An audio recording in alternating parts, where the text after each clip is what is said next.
Realmente é um privilégio muito grande estar aqui. Passei o dia todo aqui em São Carlos ontem, falando sobre as evidências que apontam cada vez mais para a ação de uma mente inteligente, um ser consciente, coerente, consistente, no universo e na vida. E é muito bom a gente falar sobre esse tema, porque como eu falei ontem, é um tema de extrema relevância, porque a percepção que nós temos sobre quem somos, como fomos formados, para onde vamos, molda o nosso ser. A gente vê tanta coisa ruim nesse mundo, E se a gente for avaliar mesmo, essa questão é que tem influenciado o comportamento da humanidade. Não há dúvida sobre isso. É a percepção de que nós fomos o produto de uma grande explosão, uma evolução lenta, gradual e sucessiva. Que a gente está por aqui por acaso, O universo nos criou sem querer. E o nosso destino final é a aniquilação, que tem feito o homem se comportar como o homem se comporta hoje, cada vez mais. Ele não vai dar mais contas para ninguém, a moral é relativa, As definições podem ser dadas por governantes, a gente não vai mais olhar em livros religiosos, Nem na biologia a gente está olhando mais. E é isso que tem transformado o mundo. E a gente está aqui nessa contra-revolução, querendo mostrar que não. Os dados científicos, as evidências do mundo macroscópico, microscópico, atômico e molecular, mostram o contrário do que contam por aí. Há um grande engano sendo anunciado como uma verdade absoluta, mais verdade que a gravidade. E é essa nossa função aqui, e função de vários outros dentro da teoria do design inteligente. Mostrar que realmente as evidências, os dados, o que a gente observa do mundo em geral, mostram o contrário. Realmente, nós fomos feitos com propósito, planejados. Há, sim, evidências fortíssimas disso. E hoje a gente vai falar sobre um assunto muito interessante. Divulgam por aí que os chimpa são os teus mano, não é assim? Falou, olha, você tem o chimpanzé como seu primo, e nós temos um ancestral símio comum. Olha as evidências, a semelhança genética imensa que nós temos de 99% com os chimpanzés. Olha, outro dia postaram, tem um blog na Folha que eu gosto muito, porque o rapaz ele é bom, ele erra muito, mas ele é razoável. E ele postou um negócio interessante, ele falou assim, olha as evidências de que nós somos descendentes, temos um ancestral símio comum, é que os chimpanzés têm a capacidade intelectual de crianças de 5 anos. Eu falei, cara, pasmem, para com isso. Eu tenho o Nicolas lá em casa com 3 anos, ele é um gênio, Puxou o pai. É um moleque esperto pra caramba, faz tanta coisa e tal, Os pais que têm os filhos no colo, são coisas... A nossa capacidade intelectual, ela transcende, assim, ordens de magnitude dos chimpanzés. Agora eu vivo postando lá, tem um vídeo no YouTube, Pedro? O cara... Um chinesinho, um coreaninho, tocando piano, não sei se você já viu, O menino toca Bach, Beethoven, tudo. Eu ponho lá, humilha o chimpa, humilha. Gente, não tem como, A gente tem uma capacidade intelectual absurdamente superior, A capacidade de fala e raciocínio. É coisa incrível, incrível. Mas o mundo vive anunciando que nós somos semelhantes aos chimpanzés. E a gente vai começar com esse tema, tá? Será que o chimpa é teu mano mesmo? Será que a gente somos parentes próximos dos chimpanzés? Será que a gente foi feito do barro ou do macaco? Lembra do Daniel Alves, quando jogaram aquela banana e ele comeu a banana? Parece que foi o Neymar, que colocou lá no Twitter. Somos todos macacos. E isso correu o mundo. Eu rapidamente falei assim, não, que é isso? Somos todos humanos.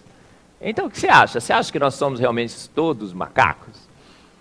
Será que a gente foi feito do barro? É isso que a gente quer discutir com vocês, tá bom? Olha, tá vendo essa caricatura aí? É talvez a caricatura mais famosa da evolução. Se você colocar lá no seu Google, evolução, enter, você vai ver que, e figura, você vai ver que vai aparecer N versões dessa figura aí. E a gente olha essa figura, essa caricatura, e fala, nossa, é verdade. Veja só, realmente eu sou descendente dos chimpanzés. Até tiraram as fotos, não foi?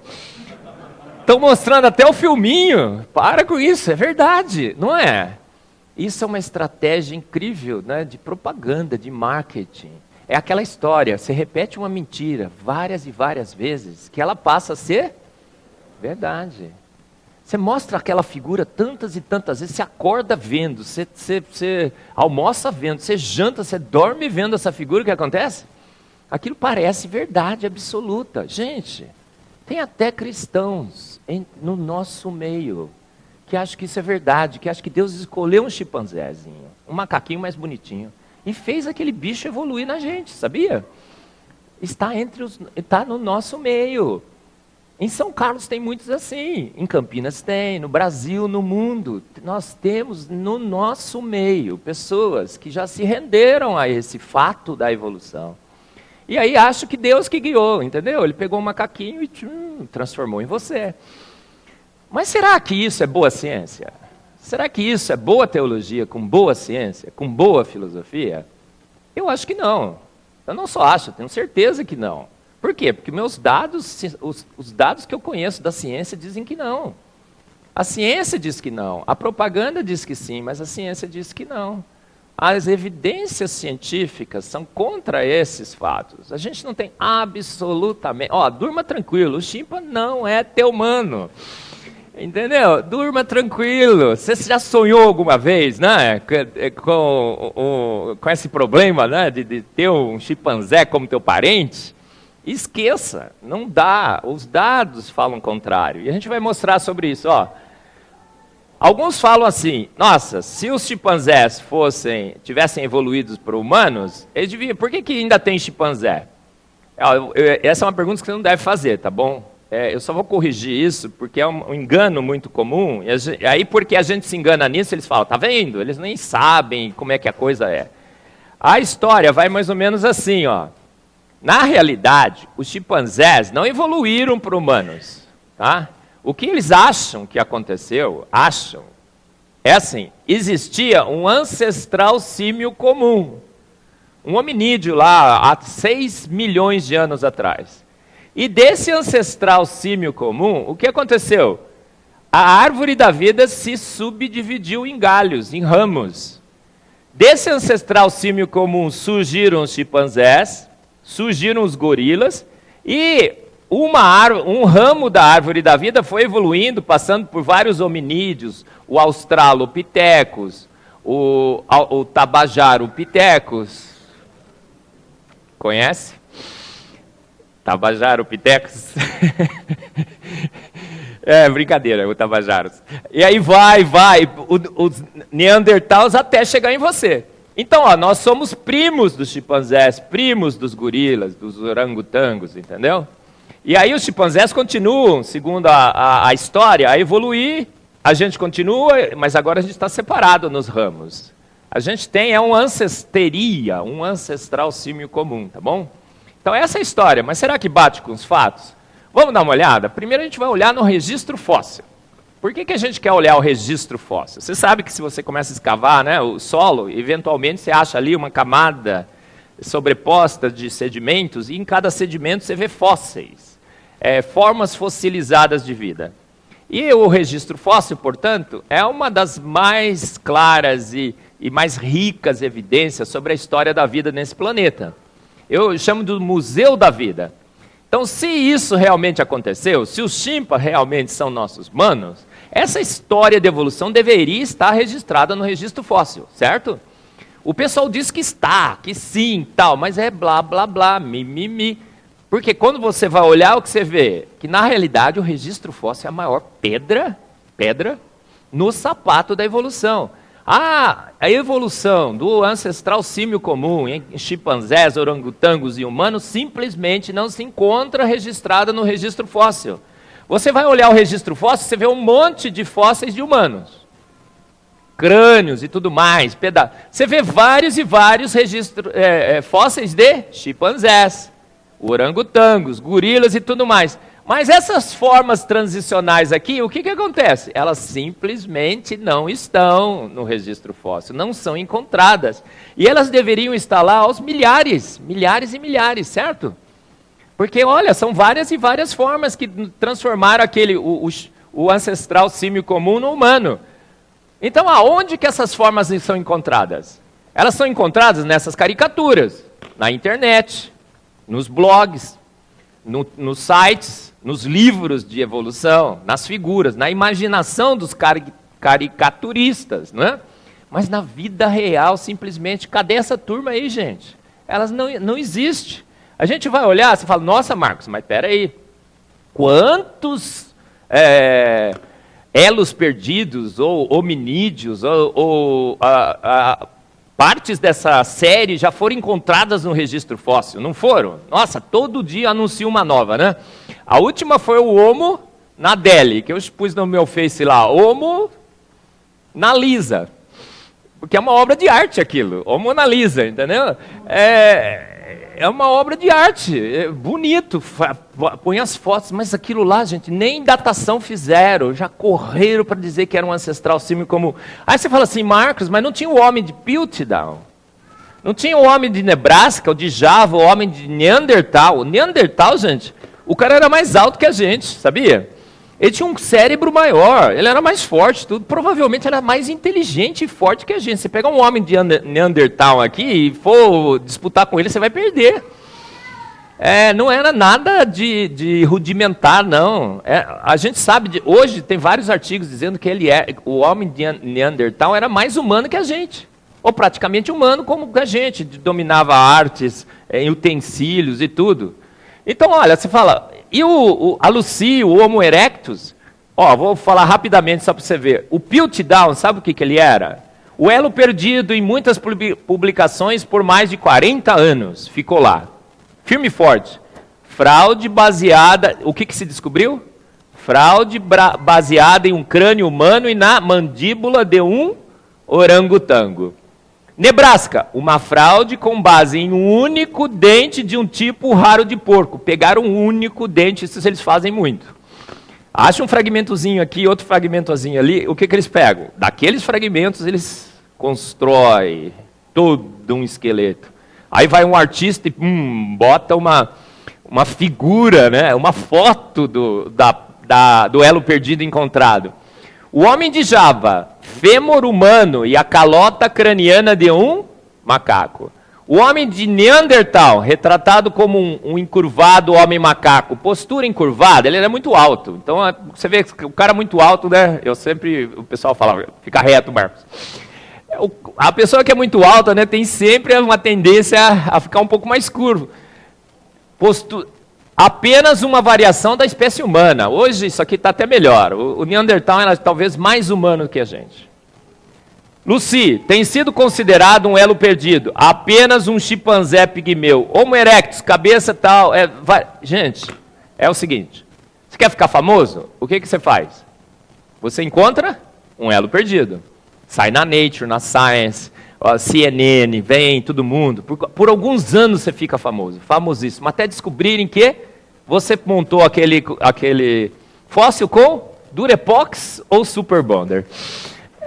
É mais ou menos assim. Você pega pedaços e tal, e dentro daquele paradigma, mas um após o outro, esses elos perdidos vão caindo. Quando acham um novo, eles falam, olha gente, achamos um novo. Aquele antigo não era tão bom. Mas esse é muito bom. Aí eu acho um novo. Nossa, esse é muito bom. Aquele antigo. E aí um atrás do outro vai caindo simplesmente, gente. No registro fóssil, no Museu da Vida, não existe nenhuma evidência. Nenhuma. Hoje não tem nada. O Homo Nadeli, que acabou de sair, já saíram várias críticas, dizendo, não fizeram datação com carbono 14. Isso é variação natural do ser humano. Dá uma olhadinha do lado aí. Olha, compara o crânio do seu amigo do lado, dá uma olhadinha. Pode olhar, olha para trás. Gente, se vocês morrerem todos e forem fossilizados, vai entrar um naturalista aqui e vai montar toda a história baseada em vocês, tá? Ó, aquele ali vai ser o Homo pithecus, aquele ali é o Homo tabajaros, aquele, entendeu? Por quê? Porque nós temos uma variação muito grande. A variação que se encontra hoje no registro fóssil é a mesma, que se encontra no registro fóssil é a mesma que a gente vê hoje.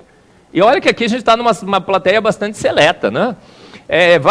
Vai no Nordeste, depois vai no Sudeste, pega gaúcho, nordestino, o pessoal do Norte, né? Dá uma olhada. Olha a variação. Tem os cabeça chata, tem o crânio afinado, não é? Isso que faz a beleza, isso é a beleza do ser humano. A gente não é robozinho criado em série. A gente é feito diversificado, não é? Muito bem. Então, gente, no registro fóssil o que acontece? Tarzan sempre foi Tarzan, Jane sempre foi Jane e Chita sempre foi Chita. Tá bom? Uma outra coisa, eles falam assim, nossa, a gente vai olhar o código genético, o software da vida, e vai olhar, comparar o código genético dos chimpanzés com os humanos, dá 98%, 99% de semelhança. Olha como a gente é, realmente, primo dos chimpanzés. Mas será que isso aí é prova de alguma coisa? Olha, tem N colocações que a gente poderia fazer sobre isso. Primeiro, os 99% que foram anunciados, foi anunciado quando a gente tinha só 1% do código genético do chimpanzé sequenciado e compararam com 1% do código genético humano. Pegaram uma região de bastante semelhança e compararam os dois. Olha, 99%. E aí, quando foi concluído o código genético dos chimpanzés, os números começaram a diminuir. 99, 98, 97, 96, 95... Alguns estudos recentes têm colocado os dois códigos genéticos, um embaixo do outro. Sabe quanto que dá de semelhança? 33% diferente. 33% diferente. Aí eles pegam o BLAST, que é um programa de achar semelhança, fica pegando um pedaço daqui com aqui. Nossa, isso é parecido, aí dá 96. Esses números que dão 96, 95, 94... é forçando demais a barra, é tentando achar semelhança onde praticamente ela não existe. E aí, olha, nós somos parecidos com outros animais. Está vendo o rato aqui? Nós somos 92% parecido com o rato. Tem alguns camundongos que dá mais ainda. Porco, não está aqui porco, tá? A gente é mais semelhante agora, como a gente sabe bem os códigos genéticos, a gente é mais semelhante com porco do que com chimpanzé, mas ninguém propõe que a gente é primo de porco, né? Por quê? É ruim, hein? Tá louco, hein? Só palmeirense que ia gostar do negócio desse, né? Quem é palmeirense aí? Oh, porco, maravilha! Só palmeirense que vai gostar do porco. Macaco, só ponte pretano como eu, né? A macaca querida, mais amada do Brasil. Gente... banana, nós temos 50% do código genético da banana. Você acha que você é meia banana? Tem gente que é. Né, meio banana. Você fala, seu banana. 50% do código... Gente, tem outra coisa muito interessante assim. Todo mundo que trabalha em computação sabe que todo programador, ele quando ele escreve seus programas, ele usa rotinas semelhantes. Então ele vai fazer um software para construir um carro e vai fazer um software para construir o quê? Deixa eu ver um software, para calcular o imposto de renda. Você vai pegar os dois softwares que são totalmente diferentes, você vai ver, o mesmo programador vai usar as mesmas rotinas, com propósitos distintos. Então você pega dois programas totalmente diferentes e põe no BLAST, por exemplo, que é o programa que eles usam para comparar os códigos genéticos, vai dar 90% de semelhança. Por quê? Porque o programador é o mesmo. Ele usa rotinas parecidas com propósitos distintos. Então, mesmo que fosse super... Mas a gente é 33% diferente. 33%. Aí vem o argumento Bill Gates. Dá uma olhada, essa aqui é interessante. Mesmo que fosse 98%, a gente tivesse 2% de diferença no código genético dos chimpanzés, você acha que 2% é pouco? Por cento é pouco, né? 2%? Que pouquinho. Mas é 2% de quanto? Então, a analogia é a seguinte. Imagina que chega aqui o Bill Gates. Aí ele entra aqui e fala, nossa, Simone, pastor Edgar, gostei muito da igreja, realmente muito bonita, vocês estão de parabéns. Bem arrumadinha, tudo cheio de tecnologia e tudo mais, microfone sem fio. Gostei muito de vocês, eu vou fazer uma pequena doação para vocês. De tudo que eu tenho, 2% é teu. O pastor Edgar levantasse mais, Bill Gates, seu pão duro. Aumenta a oferta aí, irmão, 10% no mínimo, né? É o dízimo. Alguém ia reclamar dos 2% do Bill Gates? Porque é 2% sobre bilhões. E é a mesma coisa com o código genético da vida, 2% de bilhões. Isso dá mais, no mínimo, 600 milhões de pares de bases. 600, isso é uma enormidade, é um Big Bang genético que nem com reza brava, né? Dava para em 6 milhões de anos você transformar um chimpanzé em humano. Não dá, mas a gente é 33%. A gente é 1 bilhão de pares de bases diferentes dos chimpanzés. O argumento melancia. Você sabe do que é constituído melancia, água viva e nuvem? Água, 98% de água. A melancia, água viva. Mas você acha então que a nuvem evoluiu para água viva, que evoluiu para melancia? Só porque tem 90... Semelhança, eu falo assim, parecência é prova de alguma coisa? Se é parecido com o outro, olha aí, você tem alguém aí parecido com você? Tinha um menino lá na Unicamp, um aluno, que falava que era extremamente parecido comigo, né? É muito parecido, eu nunca encontrei e tal. Um dia eu estava lá passando no corredor, veio um monte de aluno, achei ele, professor, vem ver, ele é parecido. Aí eu cheguei perto assim, colocar ele na minha frente, olhei para ele e falei assim, rapaz, você é lindo. Parecido comigo, né?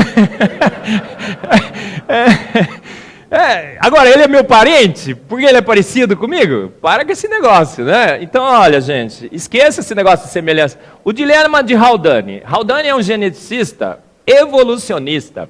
E o que ele fez?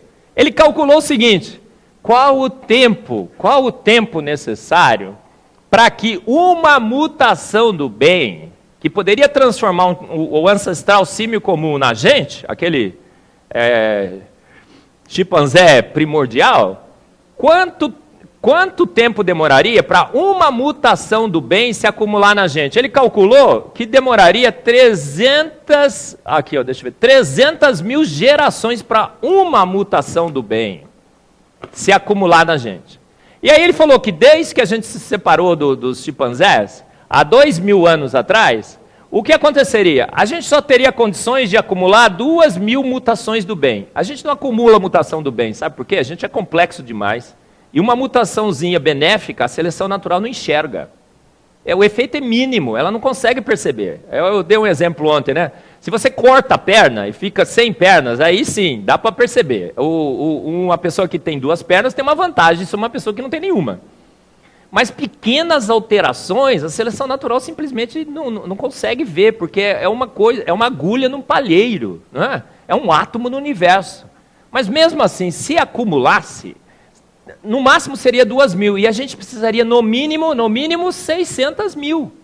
Aí ele matematicamente provou que não há como geneticamente você ter evoluído de um ancestral símio comum. Não tem tempo, não tem processo, não tem mecanismo. É pura ilusão.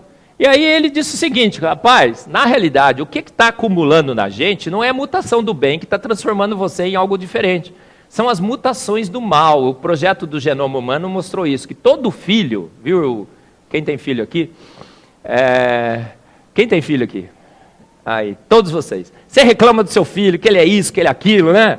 Mas saiba, tenha compaixão dele, irmão e irmã. Por quê? Porque ele é 100 mutações do mal pior que você. Sabia? Dá uma olhadinha aí na menina. Olha, 100 mutações pior que sua mãe. A gente é.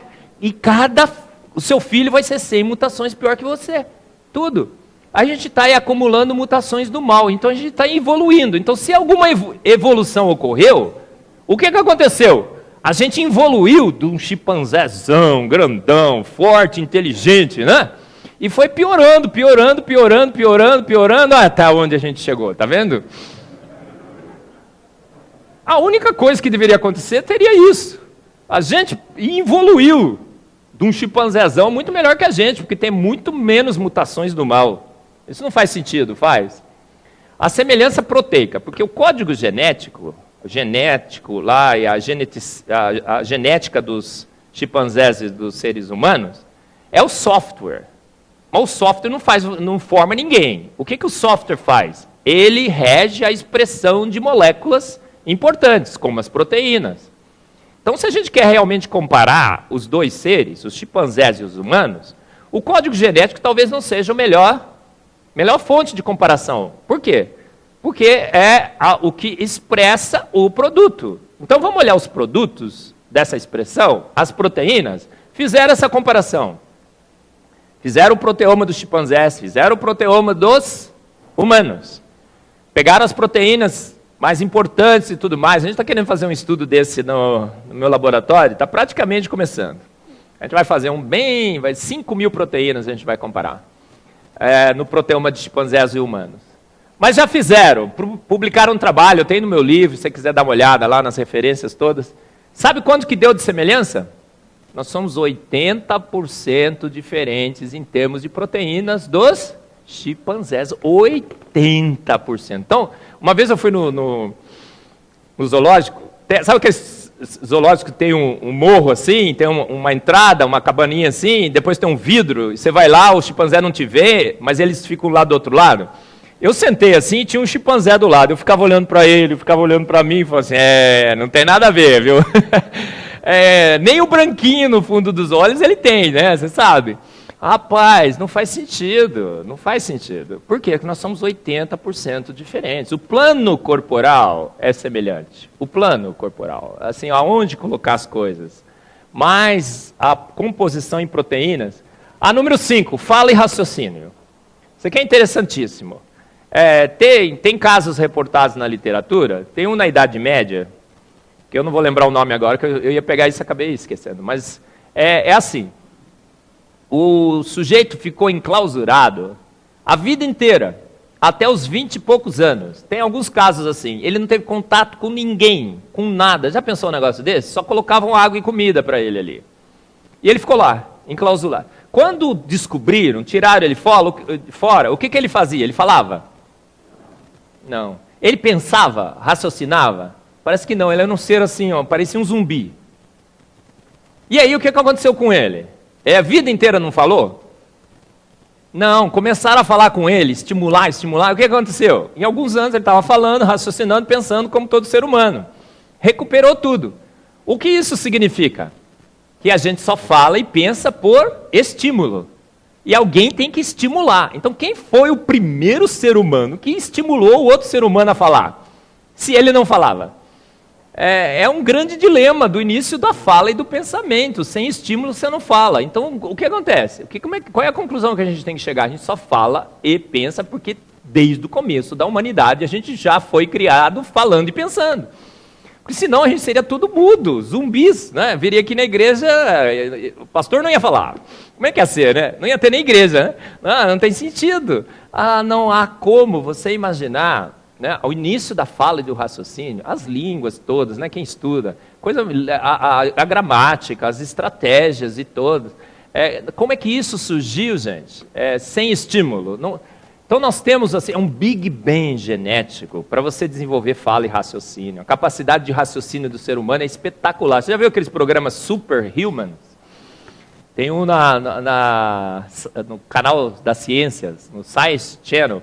Tinha um rapaz assim, que ele fazia assim, tinha uma sala imensa aqui, todo mundo ia falando números, e o cara ia escrevendo os números atrás e digitando no computador.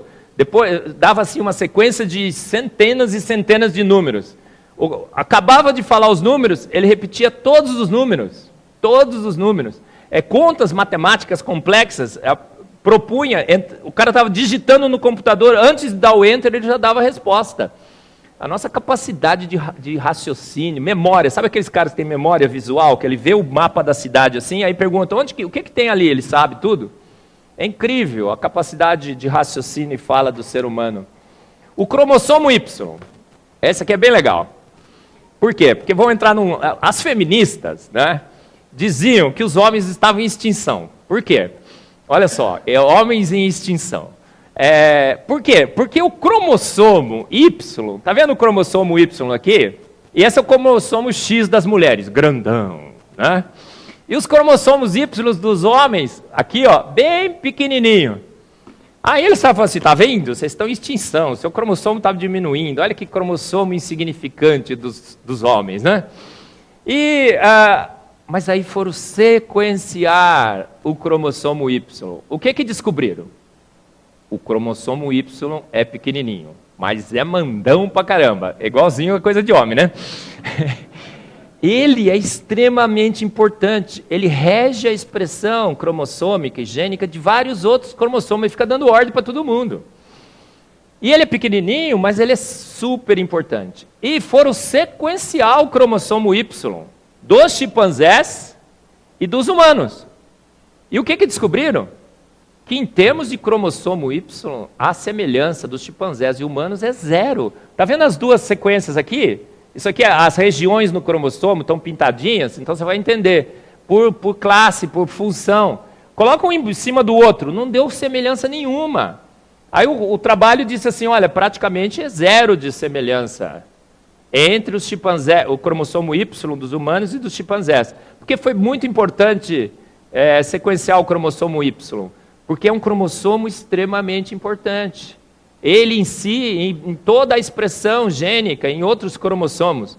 E o que perceberam? Que o cromossomo Y do humano, se você pegar vários homens, pegar o cromossomo Y e sequenciar, a sequência é praticamente a mesma, não muda. Por quê? Porque não pode mudar, porque é um software extremamente importante. Ele não pode estar sujeito a mudança, senão bagunça com tudo. E aí foram sequenciar o cromossomo Y dos chimpanzés, deu totalmente diferente. E falaram o seguinte, o cromossomo Y dos humanos está bastante preservado. Então o que acontece? Ele nunca mudou na história. Então se ele é preservado, a vida faz de tudo para preservar o cromossomo Y, porque ele é muito importante. O que deveria acontecer se o Chipa fosse nossos manos? Os dois cromossomos deviam ser muito, muito, muito parecidos, mas eles são 100% diferentes. Acabou com a ideia de que a gente possa ter vindo de um ancestral símio comum. E aí no artigo o cara fala assim, em termos de cromossomo Y, sabe o que está na conclusão do artigo dos cromossomos Y? Eles falam assim, ninguém sabe por quê, mas ele fez essa comparação, mas foi interessante. Ele fez assim, em termos de cromossomo Y, nós somos tão semelhantes aos chimpanzés como nós somos com as galinhas. Olha só, e você acha que você é parecido com galinha? Fala a verdade. Será que não é chimpa teu humano? É a franga tuas manas? Não pode, né, gente? Os telômeros. O DNA, aquela molécula lá que expressa o código da vida, ela está toda enovelada em estruturas e em cromossomos. E no final de cada cromossomo, como você está vendo, isso aqui é um cromossomo, e no final tem uma sequência de bases nitrogenadas que se repete, 7 bases, bastante longa, que é conhecida como os telômeros. E os telômeros têm várias funções, talvez outras que a gente não saiba ainda, mas uma das funções é proteger o cromossomo de fusões. Ele está lá para proteger, para que ele não funda com o outro. Outra, parece que ele é um relógio da vida. Por quê? Toda vez que o DNA é copiado, o telômero diminui. Então, talvez seja essa uma estratégia que foi utilizada para você não viver mais que 120 anos. Tá bom? Aí foram comparar o telômero dos chimpanzés com o telômero dos humanos.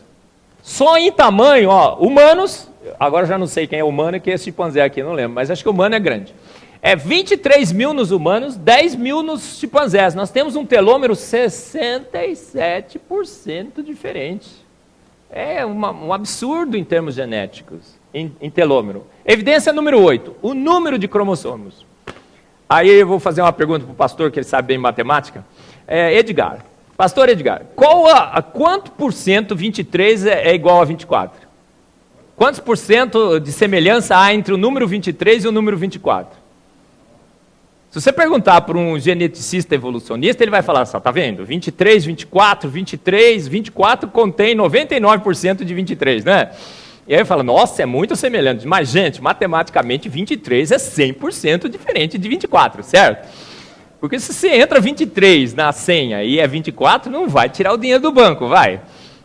Não vai, não tem jeito. Aí, gente, quantos pares de cromossomos nós temos? Pares, 23. E os chimpanzés têm? 24. Nós somos 100% diferentes dos chimpanzés em termos de números de cromossomos. Aí eles falaram o seguinte, não, olha só, porque encontrar explicação, realmente, eles são muito bons. A capacidade, não é, de explicar o inexplicável dos evolucionistas é algo que realmente me impressiona e me admira. Por quê? Para falar o seguinte, não, gente, aconteceu, foi uma fusão. Depois que a gente se separou, os macacos chimpanzés continuaram com seus 24, e nos humanos, num determinado momento, ocorreu uma fusão de 2 cromossomos, pelos telômeros, pasme, telômero está lá para proteger a fusão, e eles disseram que ocorreu nos telômeros. E aí disseram que tinha uma cicatriz, aquela fusão tinha causado uma cicatriz, tinha causado uma cicatriz, e a cicatriz estava lá. Foram sequenciar o cromossomo 2 dos humanos. A fusão era essa, o 2A dos chimpanzés com o 2B criou o cromossomo 2 dos humanos. Sequenciaram o cromossomo 2 dos humanos. O que aconteceu? A cicatriz foi encontrada? Não, tem uma sequência de repetição aqui? Tem, mas ela é curta demais. A sequência se repete por todo o cromossomo, o que derrubou a possibilidade dessa fusão ter ocorrido. Primeiro, ela não deveria ter ocorrido porque os telômeros protegem. A fusão teria que ocorrer por telômeros, um processo inviável. Nunca se teve história, nenhuma fusão ocorrendo telômero por telômero. E a cicatriz simplesmente não foi encontrada. O que significa, então? Somos, em termos de números de cromossomos, 100% diferente dos chimpanzés. 23 é 100% diferente de 24. Genética e morfologia, essa é a pior. Agora sente-se, acalme-se, muita calma nessa hora. Você vai escutar uma nova teoria realmente horrorosa e intrigante. Gente, a gente é mais parecido com o quê? Com macaco ou com porco? Com porco, pasmem. Quando querem fazer testes mesmo de cosmético e tudo mais, fazem em chimpanzé? Faz em porco. Outro dia teve sabe aquele caso de combustão espontânea? Acontece muito na Europa. A pessoa está vivendo sozinha, já tem certa idade, está lá com uma vela, né? Vai dormir, a vela cai na cama, a cama pega fogo, puf, aí vão lá e encontram só uma cinza. Falam, nossa, a pessoa entrou em combustão espontânea. Aí foram fazer um teste, né? Puseram o que em cima da cama para substituir o humano? Um chimpanzé? Colocaram um porco. Alguém já viu esse documentário? Às vezes passa no Discovery. A gente é muito, muito mais parecido com porco. A pele, a composição de gordura, medicamentos se fazem com porco e tudo mais. E aí um geneticista propôs o quê? Isso é uma teoria científica. Ele propôs o seguinte, na realidade a gente não tem os chimpas como nossos manos. Na realidade a gente é formado, olha só, por um cruzamento de um chimpanzé com uma porca. E aí, deu você.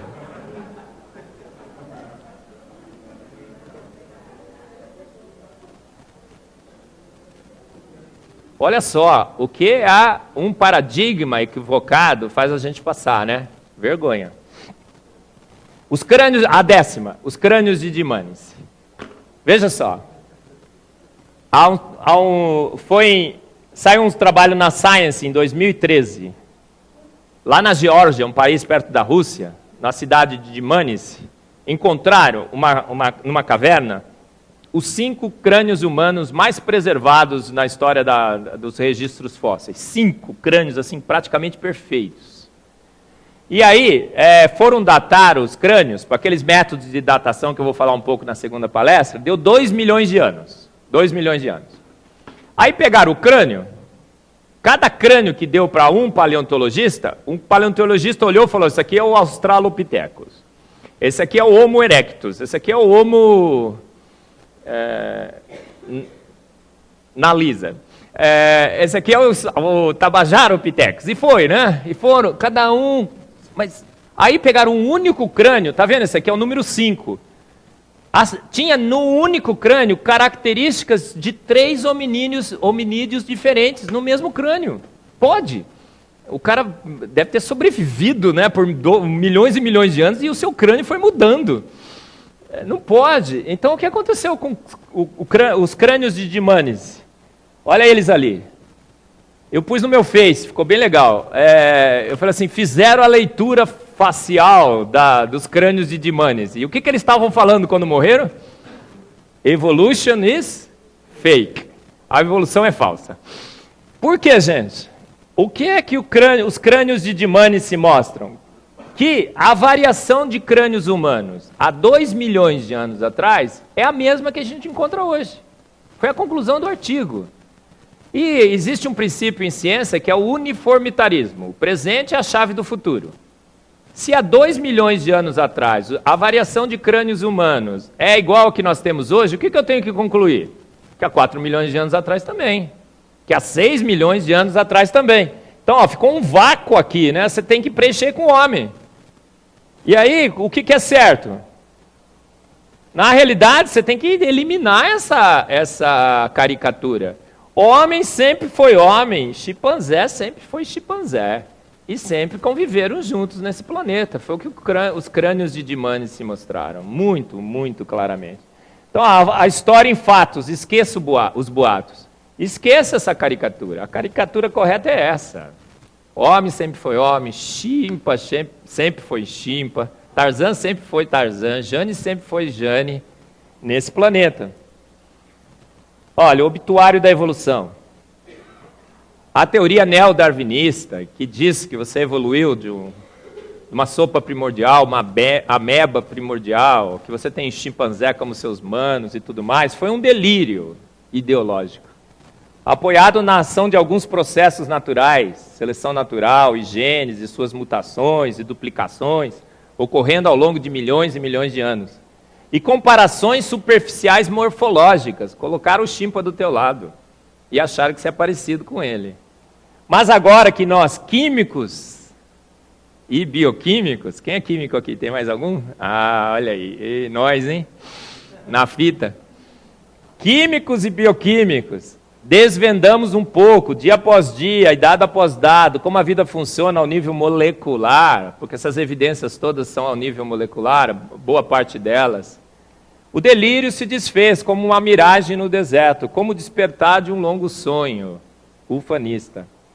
Darwin sabia da sinuca de bico, né, da grande dificuldade que os fósseis representavam para o seu modelo. Ele falou assim, a quantidade de espécies intermediárias, os elos perdidos, deveria ser enorme, o registro fóssil deveria estar repleto delas, e talvez seja a objeção mais grave e mais óbvia de minha teoria.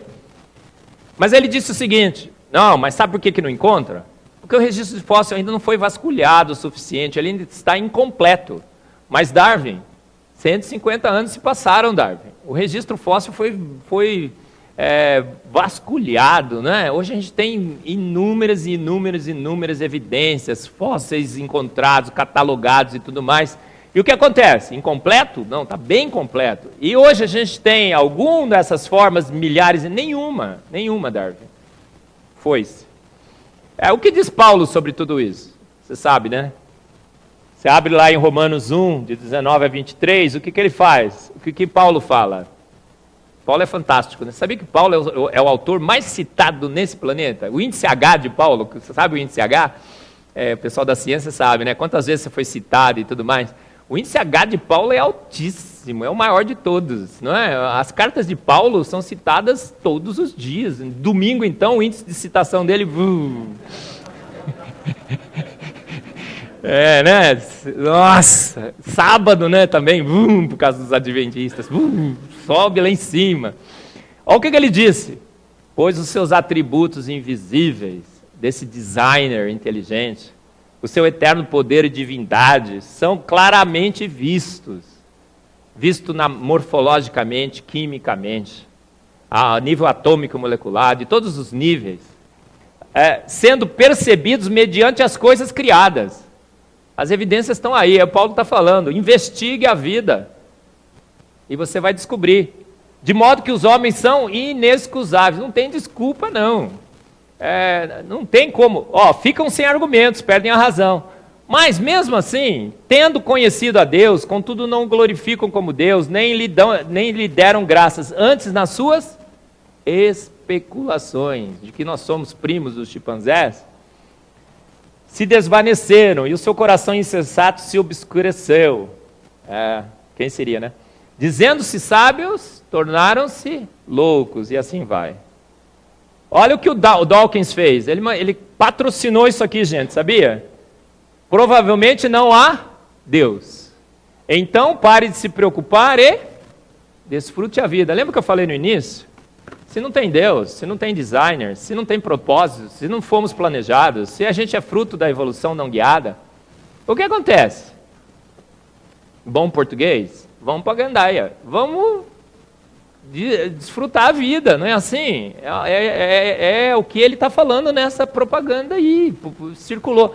Mas o que o salmista diz para Dawkins? Qual é a resposta do salmista para Dawkins? Disse o nécio, no seu coração não há Deus. Quem tem razão, gente?